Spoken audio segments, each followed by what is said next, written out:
My name is James Russell. One of the artists that I've written a lot about is Eric Ravilious, whose work is here at Aquatopia.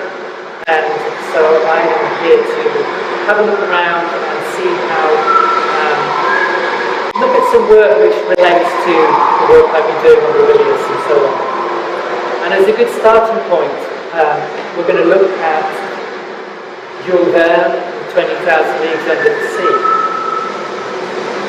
I think it's particularly interesting when you're talking about the ocean and the imaginary or the imagination, because his book, 20,000 Leagues Under the Sea, published in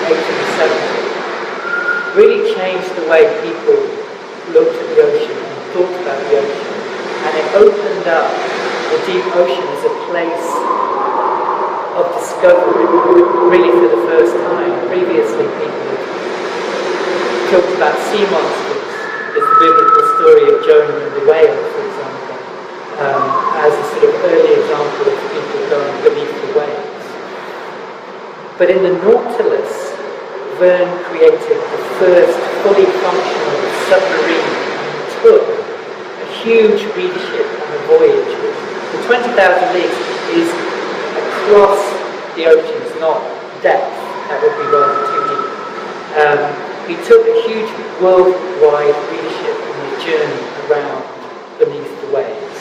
And one of the intriguing things about it is that his Nautilus, his submarine, has a gigantic window through which you can see all the wonderful creatures of the sea, which of course you would have to do for a book, and it's great for illustration. But in reality, even today, most of the people who go beneath the waves cannot see very much, and certainly can't see very far. And for the people in submarines in World War I and II, they did not see anything beneath the waves, and so it was still very much an imaginary realm. This is perhaps a slightly unusual picture to look at when you're thinking about submarines and diving and that sort of thing. But I think Charles Kingsley's book, The Water Babies, which was published in the 1860s,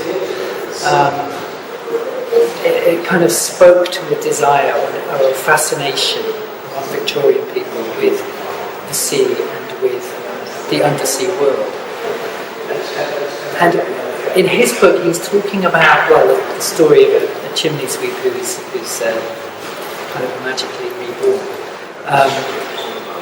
But he's talking about the transformation of humans into a sort of aquatic life form.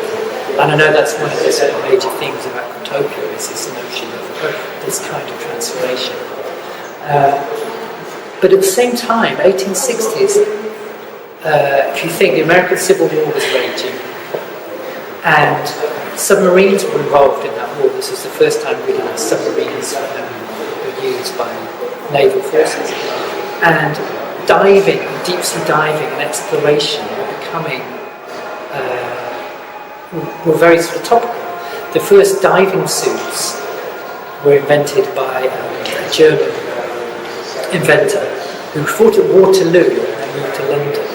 Augustus Siebel was his name. In 1837 he patented the full diving suit that we know today.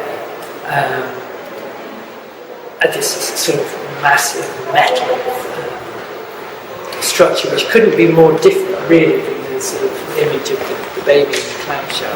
This was the sort of fantasy of aquatic, and the reality was this kind of giant spaceman-like figure under the water. And so 1837 onwards, increasing numbers of divers were going down into the sea, usually to work in ports or off ships to salvage or to conduct repairs.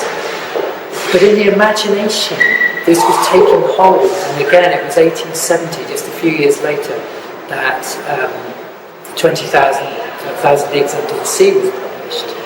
And again, it's all sort of connected in a fascination with the ocean as a place previously only imagined, but now people were going out there and actually becoming aquatic and discovering it for themselves. So this pair of diving boots was produced by Seba Gorman, the company that Augustus Seba set up, which for more than a century was on Westminster Bridge Road, just across from the Houses of Parliament. And they're fantastic boots. You can imagine them.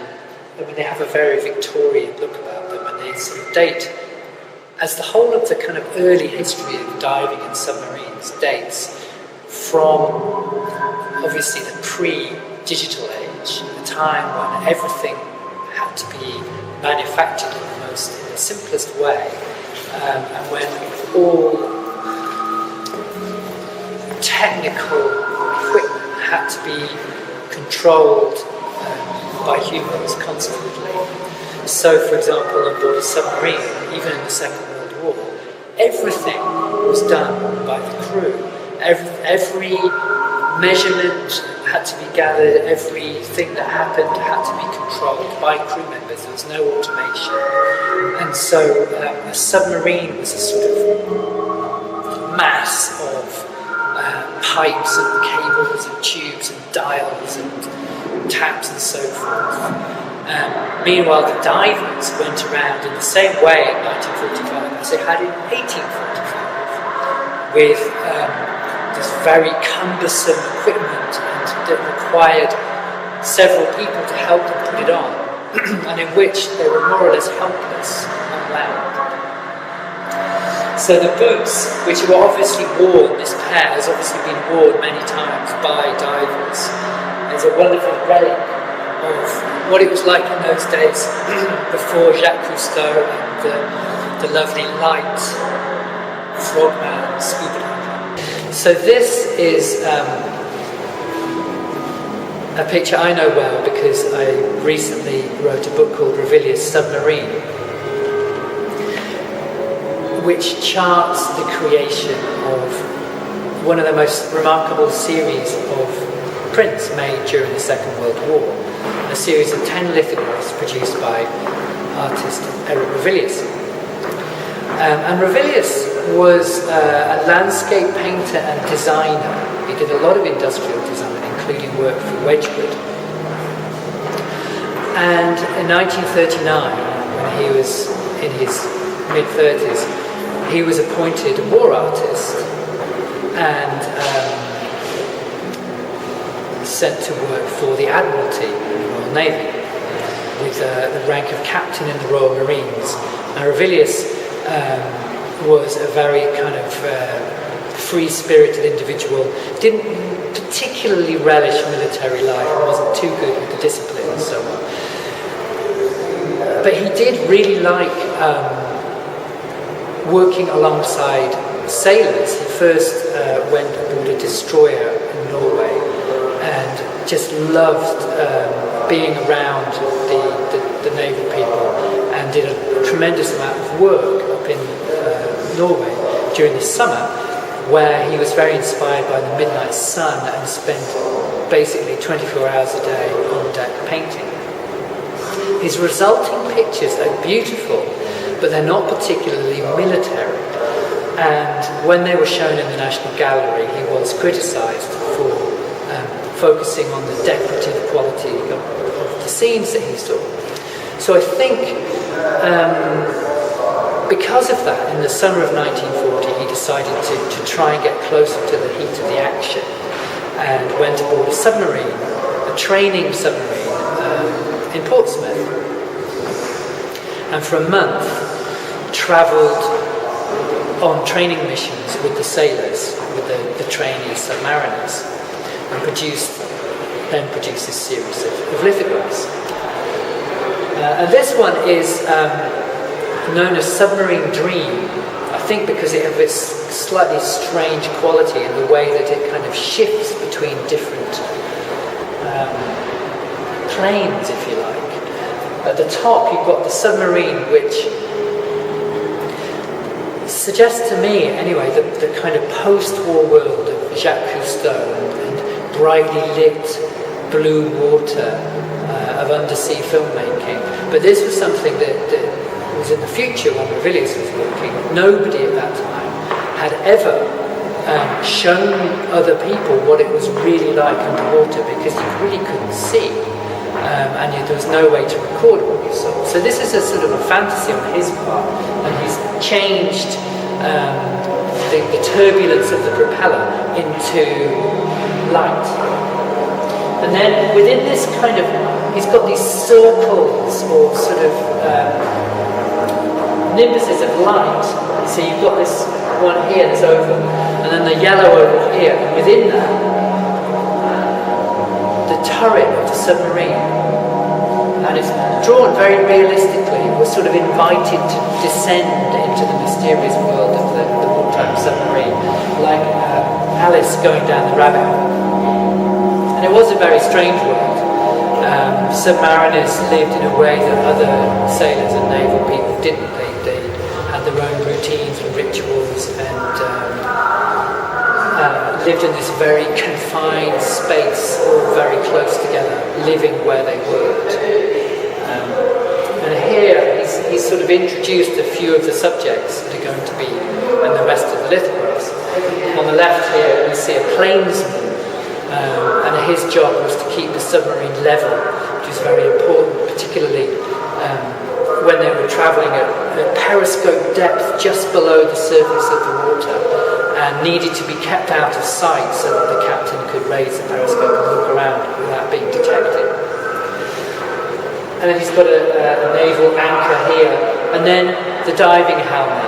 And Ravilious had already depicted divers on several occasions. He was very intrigued by deep sea divers.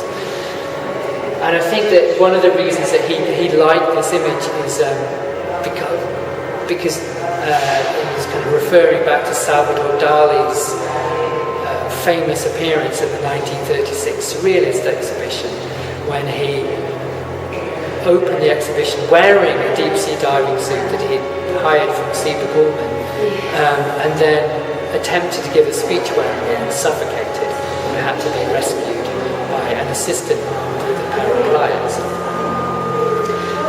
One of the other lithographs in the series shows a diver, and this was obviously something Ravilious was intrigued by, and not that I think he ever went diving himself, but the idea of this person who puts on a suit and goes down into the depths to explore the mysterious depths was, I think, something that intrigued him a great deal. Certainly the submarines that he saw and the submarine he travelled in inspired a wonderful series of prints that remain all these years after the war one of the most striking and lasting pieces of art that came out of the conflict.